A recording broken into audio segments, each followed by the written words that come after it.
चमकपुर गांव में गोपाल नाम का एक लड़का रहता था।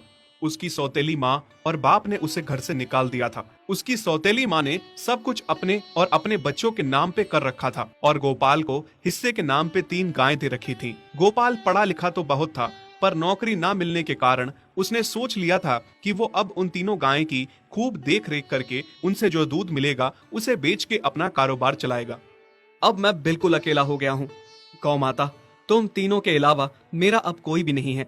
बस मेरा घर चलाने के लिए तुम तीनों को मेरी मदद करनी होगी। तीनों गायें बहुत ही हट्टी कट्टी और जवान थीं और रिश्ते में भी एक दूसरे की बहनें लगती थीं। चंपा, चमेली और मैना। मैना सबसे बड़ी और समझदार गाय थी।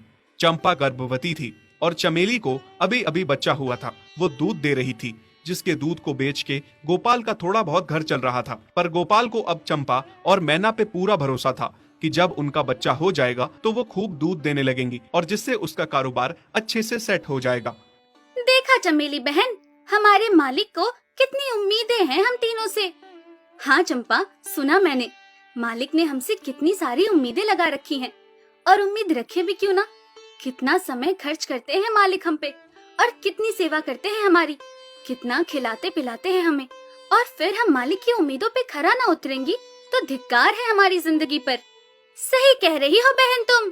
चलो हम तो मालिक के लिए कुछ ना कुछ कर ही लेंगे। तुमने बच्चा दे दिया है, दूध भी दे रही हो, मैं भी गर्भवती हूँ। थोड़े दिनों में मैं भी बच्चे को जन्म दे दूंगी, फिर दूध भी देने लगूंगी।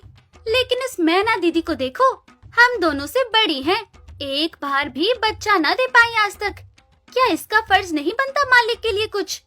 ये तो बड़ी हैं, हमसे ज्यादा इसको मालिक के लिए करना चाहिए था, लेकिन हम छोटी होकर इतना सोच रहे हैं। तुम दोनों ऐसा क्यों कह रही हो? क्या गलत कह रहे हैं हम? सही तो कह रहे हैं। कितने सालों से बांझ पड़ी हो तुम। ऐसा कैसे कह सकती हो तुम? बच्चा देना ना देना मेरे हाथ में थोड़े ना है। मैं भी तो माँ बनना चाहती हूँ ना।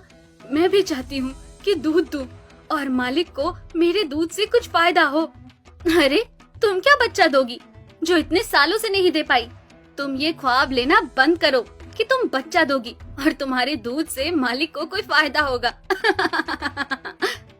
दोनों छोटी बहनें बड़ी बहन मैना की बेबसी का मजाक उड़ाती हैं और उस पे हंसती हैं। इस बात से मैना बहुत दुखी होती है और रोती है कि उसी की बहनें उसको दिलासा देने की बजाय उसे ताने मार रही हैं, उसका मजाक उड़ा रही हैं। फिर एक दिन गोपाल का पड़ोसी उससे कहता है, अरे गोपाल, तुम्हारी 2 गायें तो ठीक है, एक गाय का क्या है?